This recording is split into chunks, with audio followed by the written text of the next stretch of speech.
Hi guys, welcome to education Kannada YouTube channel. ಸ್ನೇಹಿತರೆ, ಇವತ್ತಿನ ಈ ಒಂದು ನಲ್ಲಿ ದ್ವಿತೀಯ PUC ವಿದ್ಯಾರ್ಥಿಗಳ ಪೂರ್ವ ಸಿದ್ಧತಾ ಪರೀಕ್ಷೆಗಳು ನಡೀತಾ ಇದೆ. ಪ್ರಿಪರೇಟರಿ ಎಕ್ಸಾಮ್ಗಳು ನಡೀತಾ ಇದೆ. ಸೊ ಎಲ್ಲ ವಿದ್ಯಾರ್ಥಿಗಳು ನನಗೆ ಒಂದು ರಿಕ್ವೆಸ್ಟ್ ಮಾಡ್ತಾ ಇದ್ರು, ಹೇಗೆ ವಾರ್ಷಿಕ ಪರೀಕ್ಷೆಗೆ ಅಭ್ಯಾಸ ಕೂಡ ಆಗಬೇಕು. ಈ ಕಡೆ ನಮ್ಮದು ಪ್ರಿಪರೇಟರಿ ಎಕ್ಸಾಮ್ ಇವಾಗ ಏನು ಜನವರಿ 16ರಿಂದ ಇವತ್ತು ಕನ್ನಡ ಎಕ್ಸಾಮ್ ಆಗಿದೆ. ಕೆಲವೊಂದು ಜಿಲ್ಲೆಯಲ್ಲಿ ಎಕನಾಮಿಕ್ಸು, ಅಕೌಂಟೆನ್ಸಿ, ಇತಿಹಾಸ, ಇಂಗ್ಲೀಷು, ಈ ರೀತಿ ಕೆಲವೊಂದು ಜಿಲ್ಲೆಯಲ್ಲಿ ಬೇರೆ ಬೇರೆ ಪರೀಕ್ಷೆಗಳನ್ನು ನಡೆಸೋದರ ಮುಖಾಂತರ ಏನಿದೆಯಲ್ಲ ಜನವರಿ 16ರಿಂದ ಪ್ರಾರಂಭ ಮಾಡಿದ್ದಾರೆ. ಸೊ ಜನವರಿ 16ರಿಂದ ಜನವರಿ 30 ನಿಮಗೆ ಪೂರ್ವ ಸಿದ್ಧತಾ ಪರೀಕ್ಷೆಗಳು ನಡೆಸಲಾಗುವುದು. ಓಕೆ, ಮತ್ತು ಈ ಒಂದು ಪೂರ್ವ ಸಿದ್ಧತಾ ಪರೀಕ್ಷೆಯಲ್ಲಿ ನಾವು ಹೇಗೆ ಅಭ್ಯಾಸ ಮಾಡಬೇಕು, ಇದರ ಜೊತೆಗೆ ಈ ಒಂದು ಪೂರ್ವ ಸಿದ್ಧತಾ ಪರೀಕ್ಷೆಗೆ ನಾವು ಏನು ಅಭ್ಯಾಸ ಮಾಡ್ತಾ ಇರ್ತೀವಲ್ಲ, ಇದು ನಮಗೆ ಆನ್ಯುವಲ್ ಎಕ್ಸಾಮ್ ನಲ್ಲಿ ಕೂಡ ಹೆಲ್ಪ್ ಆಗಬೇಕು. ಆ ರೀತಿ ಏನಾದರೂ ಒಂದು ನಮಗೆ ಸ್ಟ್ರಾಟಜಿ ಹೇಳಿ ಅಂತ ಸಾಕಷ್ಟು ವಿದ್ಯಾರ್ಥಿಗಳು ನಮಗೆ ಕೇಳ್ತಾ ಇದ್ರು, ರಿಕ್ವೆಸ್ಟ್ ಮಾಡ್ತಾ ಇದ್ರು. ಇವತ್ತಿನ ಈ ಒಂದು ನಲ್ಲಿ ಇನ್ಫಾರ್ಮೇಶನ್ ಕೊಡ್ತಾ ಇದ್ದೀನಿ. ಎಲ್ಲ ವಿದ್ಯಾರ್ಥಿಗಳು ದಯವಿಟ್ಟು ಈ ಒಂದು ಪೂರ್ತಿ ಕೊನೆವರೆಗೆ ನೋಡಿ. ಇದುವರೆಗೆ ನಮ್ಮ ಎಜುಕೇಷನ್ ಕನ್ನಡ ಯೂಟ್ಯೂಬ್ ಚಾನಲ್ಗೆ ಯಾರು ಸಬ್ಸ್ಕ್ರೈಬ್ ಇಲ್ಲ ಅಂದ್ರೆ ಚಾನಲ್ಗೆ ಸಬ್ಸ್ಕ್ರೈಬ್ ಆಗಿ ಬೆಲೆ ಮೇಲೆ ಕ್ಲಿಕ್ ಮಾಡಿ. ಪ್ರತಿಯೊಂದು ನಿಮಗೆ ತಪ್ಪದೆ ಬರುತ್ತೆ.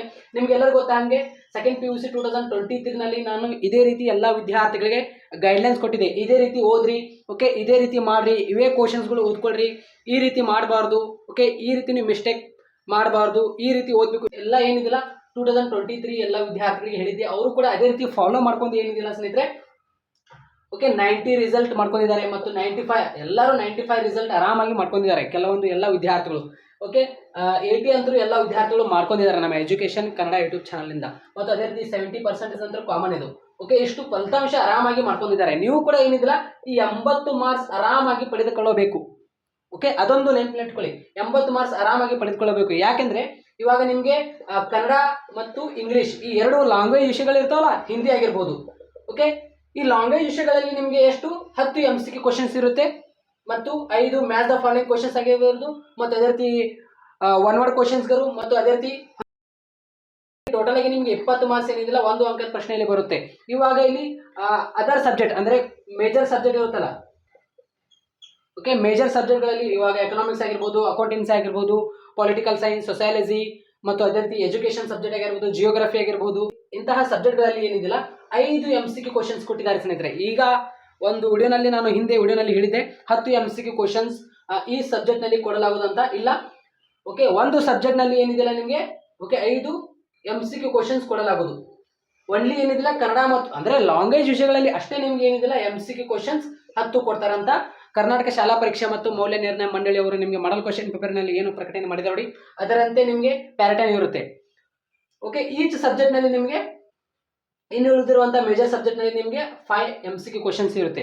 ಇಲ್ಲಿ ನೋಡ್ರಿ, ಇವಾಗ ಪ್ಯಾಟರ್ನ್ ಅಂತೂ ಎಲ್ಲರಿಗೂ ಗೊತ್ತಿದೆ ಮತ್ತು ಪ್ರೈವೇಟ್ ಹಾಗೂ ರಿಕ್ಟರ್ಸ್ ಎಲ್ಲ ವಿದ್ಯಾರ್ಥಿಗಳು ಕೂಡ ಏನಿದಿಲ್ಲ 80 ಮಾರ್ಕ್ಸ್ಗೆ ಎಕ್ಸಾಮ್ ನಡೆಸಬೇಕಂತ ಹೇಳಿದ್ದಾರೆ ಕರ್ನಾಟಕ ಶಾಲಾ ಪರೀಕ್ಷೆ ಮತ್ತು ಮೌಲ್ಯ ನಿರ್ಣಯ ಮಂಡಳಿ ಅವರು. ಸೊ ಎಲ್ಲ ವಿದ್ಯಾರ್ಥಿಗಳು 80 ಮಾರ್ಕ್ಸ್ಗೆ ಏನಿದಿಲ್ಲ ನಾನು ಇಲ್ಲಿ ಏನು ಕ್ವಶನ್ಸ್ಗಳು ಕೊಡ್ತಾ ಇರ್ತೀನಲ್ಲ, ಏನು ಇಲ್ಲಿ ಸ್ಟ್ರಾಟಜಿ ಹೇಗೆ ಓದಬೇಕು ಹೇಗಿಲ್ಲ, ಇಂಪಾರ್ಟೆಂಟ್ ಕ್ವಶನ್ಸ್ಗಳು ವಿತ್ ಆನ್ಸರ್ ಮುಖಾಂತರ ಕ್ಲಾಸಸ್ಗಳು ಮಾಡ್ತಾ ಇರ್ತೀನಲ್ಲ, ಎಲ್ಲ ವಿದ್ಯಾರ್ಥಿಗಳು ಕೇಳಬೇಕು, ಅದಷ್ಟೇ ಪ್ರಿಪರೇಷನ್ ಮಾಡ್ರಿ.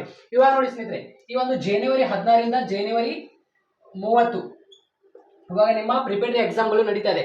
ಇವಾಗ ನೋಡಿ ಎಲ್ಲ ಡಿಸ್ಟ್ರಿಕ್ಟ್ನಲ್ಲಿ, ಓಕೆ, ಎಲ್ಲ ಡಿಸ್ಟ್ರಿಕ್ಟ್ನಲ್ಲಿ ಏನಿದಿಲ್ಲ ಪ್ರಿಪೇರ್ಡ್ ಪರೀಕ್ಷೆಗಳು, ಓಕೆ, ಪೂರ್ವ ಸಿದ್ಧತಾ ಪರೀಕ್ಷೆಗಳು ಏನಿದಿಲ್ಲ ಏನು ನೀಲಿ ನಕ್ಷೆ ಪ್ರಕಾರನೇ ಬಂದಿದೆ. ಓಕೆ, ಬ್ಲೂ ಪ್ರಿಂಟ್ ವೈಸೇ ಬಂದಿದೆ. ಸೊ ಎಲ್ಲ ವಿದ್ಯಾರ್ಥಿಗಳು ಏನಿದೆಯಲ್ಲ ನಿಮಗೆ ಕರ್ನಾಟಕ ಶಾಲಾ ಪರೀಕ್ಷೆ ಮತ್ತು ಮೌಲ್ಯ ನಿರ್ಣಯ ಮಂಡಳಿಯವರು ಏನು ಪ್ರಕಟಣೆ ಮಾಡಿದಾರಲ್ಲ, ಆ ನಿಮಗೆ ಎಲ್ಲ ನೀಲಿ ನಕ್ಷೆಗಳು ಬೇಕಂದ್ರೆ ಕೆಳಗಡೆ ಕಮೆಂಟ್ ಬಾಕ್ಸ್ ನಲ್ಲಿ ಲಿಂಕ್ ಕೊಟ್ಟಿರ್ತಾನೆ. ಓಕೆ, ಆ ಒಂದು ಲಿಂಕ್ ಮೇಲೆ ಕ್ಲಿಕ್ ಮಾಡಿದ ತಕ್ಷಣ ಇಲ್ಲಿ ನೋಡಿ ಈ ರೀತಿ ಪೇಜ್ ಓಪನ್ ಆಗುತ್ತೆ. ಈ ರೀತಿ ಪೇಜ್ ಓಪನ್ ಆದ ತಕ್ಷಣ ಇಲ್ಲಿ ಮೇಲ್ಗಡೆ ಸೆಕೆಂಡ್ PUC ವಿದ್ಯಾರ್ಥಿಗಳ ಮಾಡಲ್ ಕ್ವಶನ್ಸ್ ಪೇಪರ್ಗಳು ಮತ್ತು ಅದೇ ರೀತಿ ನೀಲಿ ನಕ್ಷೆಗಳು ಇದೆ ನೋಡಿ. ಇಲ್ಲಿ ಇವೆಲ್ಲ ನೀಲಿ ನಕ್ಷೆ ಮತ್ತು ಮಾಡಲ್ ಕ್ವಶನ್ ಪೇಪರ್ ನೀವು ಪ್ರಿಪೇರ್ ಆದರೆ ಏನಿದಿಲ್ಲ ಇಲ್ಲಿ ನಿಮಗೆ ಬಹಳ ಬಹಳ ಬಹಳ ಏನಿದಿಲ್ಲ ಉಪಯುಕ್ತ ಆಗುತ್ತೆ. ಮತ್ತು ಇನ್ನೊಂದೇನು, ಇಲ್ಲಿ ಬ್ಲೂ ಪ್ರಿಂಟ್ ಏನಿದಿಲ್ಲ, ಬ್ಲೂ ಪ್ರಿಂಟ್ ಏನು ಕೆಳಗಡೆ ಕೊಟ್ಟಿದಾರಲ್ಲ, ಎಲ್ಲ ಸಬ್ಜೆಕ್ಟ್ನಲ್ಲಿ ನಿಮಗೆ ಬ್ಲೂ ಪ್ರಿಂಟ್ ವೈಸೇ ಕೇಳಲಾಗುವುದು ವಾರ್ಷಿಕ ಪರೀಕ್ಷೆಗೆ.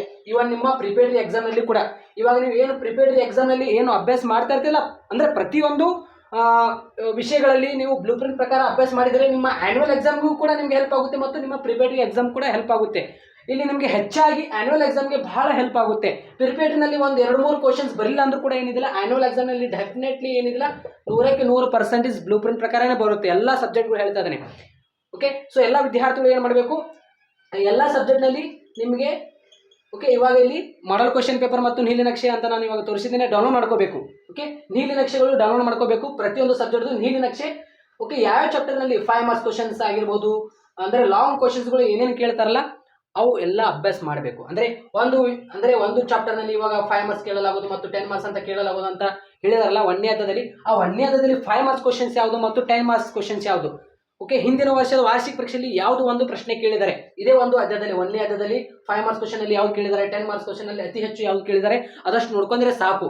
ಆಲ್ರೆಡಿ ನಾನು ಏನು ಲೈವ್ ಸೆಷನ್ ಅಲ್ಲಿ ಬಂದು ನೀಡಿದ್ದೇನಲ್ಲ ಲಾಂಗ್ ಕ್ವಶನ್ಸ್ಗಳು, 5 ಮಾರ್ಕ್ಸ್ ಕ್ವಶನ್ 10 ಮಾರ್ಕ್ಸ್ ಕ್ವಶನ್ ಎಲ್ಲ ಈಚ್ ಸಬ್ಜೆಕ್ಟ್ ನಲ್ಲಿ ಆದಷ್ಟು ನೀವು ನೋಡ್ಕೊಂಡ್ರು ಕೂಡ ಸಾಕು. ಯಾಕೆಂದ್ರೆ ನಾನು ಬ್ಲೂಪ್ರಿಂಟ್ ಪ್ರಕಾರ ನಿಮ್ಗೆ ಎಲ್ಲ ಇಂಪಾರ್ಟೆಂಟ್ ಕ್ವಶನ್ಸ್ಗಳು ಕೊಟ್ಟಿದೆ. ಇಲ್ಲಿ ಕಾಣ್ತಾ ಇದೆಯಲ್ಲ ಎಜುಕೇಶನ್ ಕನ್ನಡ ಅಂತ ನಮ್ದು ಯೂಟ್ಯೂಬ್ ಚಾನಲ್ ಇದೆಯಲ್ಲ, ಆ ಒಂದು ಯೂಟ್ಯೂಬ್ ಚಾನಲ್ನಲ್ಲಿ ಬಂದ ತಕ್ಷಣ ಇಲ್ಲಿ ನೋಡಿ ಹೋಮ್ ವಿಡಿಯೋಸ್, ಓಕೆ, ಲೈವ್ ಅಂತ ಆಪ್ಷನ್ ಇದೆಯಲ್ಲ, ಆ ಒಂದು ಲೈವ್ ಮೇಲೆ ನೀವು ಕ್ಲಿಕ್ ಮಾಡಿದ ತಕ್ಷಣ ಇಲ್ಲಿ ನೋಡ್ರಿ ಆಲ್ರೆಡಿ ಎಲ್ಲ ಲೈವ್ ನಾನು ಮಾಡಿಟ್ಟಿದ್ದೇನೆ. ಮತ್ತು ನಿಮ್ಗೆ 2 ಅಂಕದ ಪ್ರಶ್ನೆ, ಅಂದ್ರೆ ಪ್ರತಿಯೊಂದು ಸಬ್ಜೆಕ್ಟ್ ನಿಮ್ಗೆ 2 ಅಂಕದ ಪ್ರಶ್ನೆ ಬೇಕಂದ್ರೆ ಇಲ್ಲಿ ಕಾಣ್ತಾ ಇದೆಯಲ್ಲ, ಇಲ್ಲಿ ನೋಡಿ ವಿಡಿಯೋಸ್ ಅಂತ ಇದೆಯಲ್ಲ, ವಿಡಿಯೋಸ್ ಮೇಲೆ ಓಕೆ ಇಲ್ಲಿ ಸ್ಕ್ರಾಲ್ ಡೌನ್ ಮಾಡಿ. ಅಂದರೆ ನವೆಂಬರ್ ಮಂತ್ ನಲ್ಲಿ ನಾನು ವಿಡಿಯೋಗಳು ಹಾಕಿದ್ದೇನೆ ಎಲ್ಲ ಸಬ್ಜೆಕ್ಟ್ ಮೇಲೆ 2 ಮಾರ್ಕ್ಸ್ ಕ್ವಶನ್ ನೋಡ್ಕೊಳ್ಳಿ. ಓಕೆ, ಇದು ಮಾಡಲ್ ಕ್ವಶನ್ಸ್ ಪೇಪರ್ ಆಗಿರ್ಬೋದು ಮತ್ತು ಇಲ್ಲಿ ನಾನು ನಿಮಗೆ ಹೇಳಿದ್ದೇನೆ ಯಾವ ಸಬ್ಜೆಕ್ಟ್ ಮೇಲೆ ನಾನು ಇಂಪಾರ್ಟೆಂಟ್ ಕ್ವಶನ್ಸ್ಗಳು ಮಾಡಿದ್ದೇನಲ್ಲ 10 ಮಾರ್ಕ್ಸ್ ಮತ್ತು 5 ಮಾರ್ಕ್ಸ್ ಕ್ವಶನ್ಸ್. ಓಕೆ, ಲೈವ್ ಕ್ಲಾಸ್ನಲ್ಲಿ ಬಂದು ಹೇಳಿದ್ದೇನೆ, ಅದಷ್ಟು ಓದ್ಕೊಳ್ರಿ. ಓಕೆ, ಇಲ್ಲಿ ತೋರಿಸಿದ್ದೀನಿ ಇವಾಗ ನಾನು ನಿಮಗೆ ಹೆಂಗೆ ನೋಡ್ಬೇಕಂತ ಆ ವಿಡಿಯೋಗಳು ನೋಡ್ಕೊಳ್ಳಿ. ಅಲ್ಲಿ ಏನು ಹೇಳಿದ್ದೇನಲ್ಲ ನಾನು ಇಂಪಾರ್ಟೆಂಟ್ ಕ್ವಶನ್ಸ್ಗಳು ಅವ್ನು ನೋಟ್ ಡೌನ್ ಮಾಡ್ಕೊಂಡು ಓದ್ಕೊಳ್ರಿ.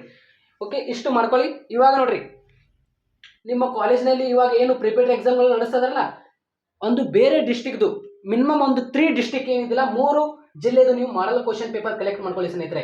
ನಿಮಗೆ ಬಹಳಷ್ಟು ಉಪಯುಕ್ತ ಆಗುತ್ತೆ. ಯಾಕೆಂದರೆ ಪ್ರತಿ ವರ್ಷ ಏನಿದಿಲ್ಲ ಒಂದು 3 ಅಥವಾ 4 ಡಿಸ್ಟಿಕ್ದು ಕ್ವಶನ್ ಪೇಪರ್ ಏನಿದಿಲ್ಲ ಅದು ನಿಮಗೆ ಹೆಲ್ಪ್ ಆಗೇ ಆಗುತ್ತೆ ಆ್ಯನ್ಯುವಲ್ ಎಕ್ಸಾಮ್ನಲ್ಲಿ. ಸೊ ಅದಕ್ಕೆ ನಾನು ಕೂಡ ಏನಿದಿಲ್ಲ ಪ್ರತಿಯೊಂದು ಡಿಸ್ಟಿಕ್ದು ಮಾಡಲ್ ಕ್ವಶನ್ ಪೇಪರ್ ಎಲ್ಲ ಸಬ್ಜೆಕ್ಟ್ದು ಮಾಡಲ್ ಕ್ವಶನ್ ಪೇಪರ್ ಕಲೆಕ್ಟ್ ಮಾಡ್ಕೊಂಡು ನಿಮಗೆ ಏನಿದಿಲ್ಲ ಮುಂದಿನ ದಿನಗಳಲ್ಲಿ MCQ ಕ್ವಶನ್ಸು, ಈ 1 ಮಾರ್ಕ್ಸ್ ಕ್ವಶನ್ಸು ಎಲ್ಲ ಏನಿದಿಲ್ಲ ನಾನು ನಿಮಗೆ ಹೇಳುತ್ತೇನೆ, ಅವಾಗ ಕೀ ಆನ್ಸರ್ ಮಾಡುತ್ತೇನೆ. ಸೊ ಅದಕ್ಕೆ ಏನು ಕಲೆಕ್ಟ್ ಮಾಡ್ತಾ ಇದ್ದೇನೆ ಇವಾಗ ಒಂದೊಂದು ಕಲೆಕ್ಟ್ ಮಾಡಿದ ನಂತರ ಏನಿದಿಲ್ಲ MCQ ಕ್ವಶನ್ನಲ್ಲಿ ಲಾಸ್ಟ್ ಮಿನಿಟ್ನಲ್ಲಿ ಹೇಳಿಬಿಟ್ರೆ ಮುಗೀತು ನಿಮ್ಮದು. ಅದಷ್ಟು ನೋಡ್ಕೊಂಡು ಹೋದರೆ ಏನಿದಿಲ್ಲ ಡೆಫಿನೆಟ್ಲಿ ನಿಮ್ಮದು ವಾರ್ಷಿಕ ಪರೀಕ್ಷೆಯಲ್ಲಿ ಓಕೆ 100ಕ್ಕೆ 100 ಆರಾಮಾಗಿ ನೀವು ರಿಸಲ್ಟ್ ಮಾಡ್ಕೋಬಹುದು. ಇನ್ನು 20 ಮಾರ್ಕ್ಸ್ ಏನಿದಿಲ್ಲ ನಿಮ್ಮ ಕಾಲೇಜಿನಲ್ಲಿ ಇರುತ್ತೆ, ಅವರು ಇಂಟರ್ನಲ್ಸ್ ಕೊಡ್ತಾರೆ. ಇಲ್ಲಿ ನೀವು ಚೆನ್ನಾಗಿ ಇಂಟರ್ನಲ್ಸ್ ಮಾರ್ಕ್ಸ್ಗಳು ತೆಗೆದುಕೊಂಡ್ರೆ, ಅಂದರೆ ಫಾರ್ ಎಕ್ಸಾಂಪಲ್ ಇವಾಗ 80 ಮಾರ್ಕ್ಸ್ ಎಕ್ಸಾಮ್ ನಡೆಸ್ತಾ ಇದಾರಲ್ಲ, ಈ 80ರಲ್ಲಿ ನೀವು ಏನಿದಿಲ್ಲ ಚೆನ್ನಾಗಿ ಮಾರ್ಕ್ಸ್ಗಳು ತೆಗೆದುಕೊಂಡ್ರೆ ನಿಮಗೆ ಇಲ್ಲ ಅಂದ್ರೆ ಒಂದು 17 ಅಥವಾ 18 19 ನಿಮಗೆ ಇಂಟರ್ನಲ್ಸ್ ಕೊಡ್ತಾರೆ. ಓಕೆ, ಅವಾಗ ನೀವು ಆ್ಯನ್ಯುವಲ್ ಎಕ್ಸಾಮ್ನಲ್ಲಿ ಏನಿದಿಲ್ಲ ನೀವು ಟಾರ್ಗೆಟ್ ಇಡಬೇಕು, ಏನು ಓಕೆ 80+ ಆಗಲೇಬೇಕು. ಓಕೆ, ಒಂದು ಸಬ್ಜೆಕ್ಟ್ನಲ್ಲಿ ನಿಮ್ಗೆ ಏನಿದಿಲ್ಲ 17 ಮಾರ್ಕ್ಸ್ ಕೊಟ್ಟರೆ ಇಂಟರ್ನಲ್ ನೀವೇನಿದಿಲ್ಲ ಇಲ್ಲಿ 80ಗೆ ಎಕ್ಸಾಮ್ ಇರುತ್ತೆ ನಿಮಗೆ. ಓಕೆ, ಇಲ್ಲಿ ಆರಾಮಾಗಿ ನೀವು ಏನಿದಿಲ್ಲ 75 ಒಂದೊಂದು ಸಬ್ಜೆಕ್ಟ್ನಲ್ಲಿ ನೀವು 75 ಅಥವಾ 80 ಮಾಡ್ಕೊಂಡು ಹೋದ್ರೆ ಏನಿದಿಲ್ಲ ಔಟ್ ಮಾಡ್ಕೊಂಡು ಹೋದ್ರೂ ಕೂಡ ಆರಾಮಾಗಿ ನಿಮ್ಮದು ರಿಸಲ್ಟ್ ಆಗುತ್ತೆ ಸ್ನೇಹಿತರೆ. ಆರಾಮಾಗಿ ನಿಮ್ದು ಏನಿದಿಲ್ಲ ರಿಸಲ್ಟ್ ಆಗುತ್ತೆ 95 ಆರಾಮಾಗಿ ನೀವು ರಿಸಲ್ಟ್ ಮಾಡ್ಕೋಬಹುದು. ಓಕೆ, ಪ್ರತಿಯೊಂದು ಸಬ್ಜೆಕ್ಟ್ನಲ್ಲಿ ನಾನು ಈಗಾಗಲೇ MCQ ಕ್ವಶನ್ಸ್ಗಳು ವಿಡಿಯೋ ಮಾಡಿದ್ದೇನೆ 2023ನಲ್ಲಿ. ಓಕೆ, ಚಾನಲ್ ಹೋಗಿ ಚೆಕ್ ಮಾಡಿರಿ. ಚಾನಲ್ ಹೋಗಿ ಚೆಕ್ ಮಾಡಿದ ತಕ್ಷಣ ಏನಿದಿಲ್ಲ ಹಿಂದಿನ ವರ್ಷ ವಿಡಿಯೋ ಮಾಡಿದ್ದೇನೆ, ಆ ಎಲ್ಲ ವಿಡಿಯೋನ ನೋಡ್ಕೊಂಡ್ರೆ ಸಾಕು. ನೋಡಿ MCQ ಕ್ವಶನಲ್ಲಿ ನಿಮ್ದು ಏನು ಈ ಪ್ರಿಪೇರ್ಟರಿ ಎಕ್ಸಾಮ್ಗೆ ಮತ್ತು ನಿಮ್ಮ ಆ್ಯನ್ಯುವಲ್ ಎಕ್ಸಾಮ್ನಲ್ಲಿ ಈ MCQ ಕ್ವಶನ್ಸ್ ನಿಮ್ಮದು ಕವರ್ ಆಗುತ್ತೆ. ಮತ್ತು ಇನ್ನು ಮುಂದೆ ನಾನು ಮತ್ತೆ ಅವೇ ರಿಪೀಟೆಡ್ ಆಗಿದ್ದೀವಿ ಎಲ್ಲ MCQ ಕ್ವಶನಲ್ಲಿ ಅವೇ ರಿಪೀಟೆಡ್ ಆಗಿದೆ. ಇವಾಗ ಪ್ರಿಪೇರ್ಡ್ನಲ್ಲಿ ಇವಾಗ ನಿಮ್ಮ ಪ್ರಿಪೇರ್ಟರಿ ಎಕ್ಸಾಮ್ಗಳು ನಡೀತಾ ಇದಲ್ಲ 2024, ಇಲ್ಲಿ ಕೂಡ 2023ನಲ್ಲಿ ಏನು ಕ್ವಶನ್ಸ್ ಅದಾವಲ್ಲ ಅವೇ ರಿಪೀಟೆಡ್ ಆಗಿದೆ ಇಲ್ಲಿ. ಸೊ ಅದಕ್ಕೆ ಏನಿದಿಲ್ಲ ನೀವು ಇದಷ್ಟು ಮಾಡ್ಕೊಳ್ಳಿ. ಆ ಪ್ರಿಪೇರ್ಟರಿ ಎಕ್ಸಾಮ್ ಏನಿದಿಲ್ಲ ಒಂದು ದಿನ ಬಿಟ್ಟು ಒಂದು ದಿನ ಇರುತ್ತೆ. ಸೊ ನೀವು ಟೈಮ್ ಹಾಕೊಳ್ಳಿ. ಓಕೆ, ಟೈಮ್ ಹಾಕೊಳ್ಳಿ. ಒಂದು ಸಬ್ಜೆಕ್ಟಿಗೆ ನೀವು 3 ಅವರ್ಸ್ ಕೊಟ್ಟರೆ ಏನಿದಿಲ್ಲ ಆರಾಮಾಗಿ ನೀವು ಆ ಒಂದು ಸಬ್ಜೆಕ್ಟ್ನಲ್ಲಿ ಪರ್ಫೆಕ್ಟ್ ಮಾಡ್ಕೊಳ್ಳಿ. ಆ ಒಂದು ಸಬ್ಜೆಕ್ಟ್ನಲ್ಲಿ ಇಂಪಾರ್ಟೆಂಟ್ ಕ್ವಶನ್ಸ್ಗಳು ಯಾವ್ಯಾವ ಅಷ್ಟು ನೋಡ್ಕೊಂಡ್ರೆ ಸಾಕು, ಆರಾಮಾಗಿ ನಿಮ್ಮದು ಕವರ್ ಆಗುತ್ತೆ. ಓಕೆ, 3 ಅವರ್ಸೇ ಕಂಟಿನ್ಯೂ ಓದಬೇಕಂತ ಏನಿಲ್ಲ. ನೀವು ಏನಿದಿಲ್ಲ 1 ಅವರ್ ಆದ ನಂತರ ಅಂದರೆ 1.5 ತಾಸು ಆದ ನಂತರ ಮತ್ತೆ ರೆಸ್ಟ್ ತಗೊಳ್ಳಿ. ಮತ್ತೆ ಅಂದರೆ ಇದರ ನಡುವೆ ಏನಾದರೂ ಮತ್ತೆ ಬೇರೆ ಸಬ್ಜೆಕ್ಟ್ದು MCQ ಕ್ವಶನ್ಸ್ ನೋಡಿರಿ. ಈ ರೀತಿ ನೀವು ನೋಡೋದ್ರಿಂದ ಏನಾಗುತ್ತೆ ನಿಮಗೆ ಆ್ಯನ್ಯುವಲ್ ಎಕ್ಸಾಮ್ನಲ್ಲಿ ಏನಿದಿಲ್ಲ ಅವೆಲ್ಲ MCQ ಕ್ವಶನ್ಸ್ ನೋಡಿ ನಿಮಗೆ ಏನಾಗುತ್ತೆ ಡೆಫಿನೆಟ್ಲಿ ನಿಮಗೆ ವಾರ್ಷಿಕ ಪರೀಕ್ಷೆಗೆ ತುಂಬಾ ಹೆಲ್ಪ್ ಆಗುತ್ತೆ. ಮತ್ತು ಅದೇ ರೀತಿ ಲಾಂಗ್ ಕ್ವಶನ್ಸ್ಗಳಲ್ಲಿ ಹೇಗೆ ಆನ್ಸರ್ ಮಾಡಬೇಕು ಅಂತ ನೋಡ್ಕೊಳ್ಳಿ. ಓಕೆ, ಲಾಂಗ್ ಕ್ವಶನ್ಸ್ನಲ್ಲಿ ಹೇಗೆ ಆನ್ಸರ್ ಮಾಡಬೇಕು, ಸಾರಾಂಶ ಓದಬೇಕು. ಓಕೆ, ನಾನು ಹೇಳಿದ್ದೇನೆ ಸಾರಾಂಶ ಅಂದರೆ ಪಾಠನೇ ಅರ್ಥ ಆಗಲಿಲ್ಲ ಅಂದರೆ ಏನು ಬರೀತೀರ ವಾರ್ಷಿಕ ಪರೀಕ್ಷೆಯಲ್ಲಿ, ನಿಮಗೆ ಪಾಠ ಅರ್ಥ ಆಗಬೇಕು. ಇವಾಗ ಟೈಮ್ ಸಿಕ್ಕಿದೆ, ನೆನಪಿನಲ್ಲಿ ಇಟ್ಕೊಳ್ಳಿ, ಇವಾಗ ಟೈಮ್ ಸಿಕ್ಕಿದೆ. ಪ್ರಿಪೇರ್ಟರಿ ಎಕ್ಸಾಮ್ಗೆ ನೀವೇನು ಇವಾಗ ನಿಮ್ಮದು ಪ್ರಿಪೇರ್ಟರಿ ಎಕ್ಸಾಮ್ ಇದೆ ಅಂತಲೇ ಅನ್ಕೊಂಡು ಓದ್ರಿ. ಯಾರೆಲ್ಲ ಪ್ರೈವೇಟ್ ಹಾಗೂ ರಿಪ್ಟರ್ಸ್ ಇದ್ದಾರಲ್ಲ ಅವ್ರಿಗೂ ಕೂಡ ಹೇಳ್ತಾ ಇದ್ದೇನೆ, ಮತ್ತು ಫ್ರೆಷರ್ಸ್ ಎಲ್ಲ ವಿದ್ಯಾರ್ಥಿಗಳು ಇವಾಗ ನೀವು ಕೂಡ ನೆಗ್ಲೆಕ್ಟ್ ಮಾಡೋಕೆ ಹೋಗ್ಬೇಡ್ರಿ. ಅಂದರೆ ನಮ್ಗೇನು ಬಿಡ್ರಿ, ನಮಗೆ ಅಲ್ಲಿ ಕಾಪಿ ನಡೆಯುತ್ತೆ ಅಂತ ಆ ರೀತಿ ಮಾಡ್ಕೊಳಕ್ಕೆ ಹೋಗ್ಬೇಡ್ರಿ. ಬಟ್ ಆ್ಯನ್ಯುವಲ್ ಎಕ್ಸಾಮ್ನಲ್ಲಿ ಕಾಪಿ ನಡೆಯೋದಿಲ್ಲ. ನೀವು ಏನು ಮಾಡ್ಬೇಕಂದ್ರೆ ಇವಾಗ ಇದೇ ಆ್ಯನ್ಯುವಲ್ ಎಕ್ಸಾಮ್ ಅಂತಾನೆ ನೀವು ಏನಿದಿಲ್ಲ ಪ್ರತಿಯೊಂದು ಸಬ್ಜೆಕ್ಟ್ ಅಂದರೆ ಇವಾಗ ಕನ್ನಡದಲ್ಲಿ ಆಗಿರ್ಬೋದು ಮತ್ತು ಪ್ರತಿಯೊಂದು ಸಬ್ಜೆಕ್ಟ್ನಲ್ಲಿ ಏನಿದಿಲ್ಲ ಬ್ಲೂ ಪ್ರಿಂಟ್ ವೈಸ್ ನಿಮಗೆ ಯಾವ ಅಧ್ಯಾಯ ಮೇಲೆ ಅತಿ ಹೆಚ್ಚು ಮಾರ್ಕ್ಸ್ಗಳು ಬರುತ್ತಲ್ಲ ಆ ಅಧ್ಯಾಯಗಳು ನಿಮಗೆ ಈಸಿ ಅನಿಸಿದ್ದು ಅಧ್ಯಾಯಗಳು ಕೌಂಟ್ ಮಾಡ್ಕೊಳ್ಳಿ. ನಾನು ಕೂಡ ಹೇಳ್ತೀನಿ ಯಾವ ಅಧ್ಯಾಯಗಳು ನಿಮಗೆ ಈಸಿ ಅನಿಸುತ್ತೆ. ಎಕನಾಮಿಕ್ಸ್ನಲ್ಲಿ ಆಗಿರ್ಬೋದು, ಜಿಯೋಗ್ರಫಿನಲ್ಲಿ ಆಗಿರ್ಬೋದು, political science, sociology, business studies, accountancy, ಇಂಗ್ಲೀಷಲ್ಲಿ ಆಗಿರ್ಬೋದು, ಕನ್ನಡದಲ್ಲಿ ಆಗಿರ್ಬೋದು, ಆಲ್ರೆಡಿ ಎಲ್ಲ ಸಬ್ಜೆಕ್ಟ್ ಮೇಲೆ ನಾನು ಏನಿದಿಲ್ಲ ಇಂಪಾರ್ಟೆಂಟ್ ಕ್ವಶನ್ಸ್ಗಳು ಅಂತ ಕೊಟ್ಟಿದ್ದೀನಿ. ಮತ್ತು ಯಾವ ಅಧ್ಯಾಯಗಳ ಮೇಲೆ ಅತಿ ಹೆಚ್ಚು ಪ್ರಶ್ನೆಗಳು ಕೇಳಿದಾರಲ್ಲ ಬ್ಲೂ ಪ್ರಿಂಟ್ ವೈಸ್ 2024 ಅವೇ ನೀವು 4 ಅಥವಾ 5, 6 ಅಥವಾ 5 ಅಧ್ಯಾಯಗಳನ್ನು ಪರ್ಫೆಕ್ಟ್ ಮಾಡ್ಕೊಂಡ್ರೆ ಏನಿದಿಲ್ಲ ನಿಮ್ಮದು ಈ ಲಾಂಗ್ ಕ್ವಶನ್ಸಲ್ಲಿ ಮತ್ತು 2 ಅಂಕ ಪ್ರಶ್ನೆಯಲ್ಲಿ MCQ ಕ್ವಶನಲ್ಲಿ ಕವರ್ ಆಗುತ್ತೆ ಸ್ನೇಹಿತರೆ. ಸೊ ಎಲ್ಲ ವಿದ್ಯಾರ್ಥಿಗಳಿಗೆ ಈ ಒಂದು ಶೇರ್ ಮಾಡಿ. So all the best. ನೋಡೋಣ ಎಕ್ಸಾಮ್ ಹೆಂಗೆ ಬರೀತೀರಾ, ಎಕ್ಸಾಮ್ ಚೆನ್ನಾಗಿ ಬರೀರಿ.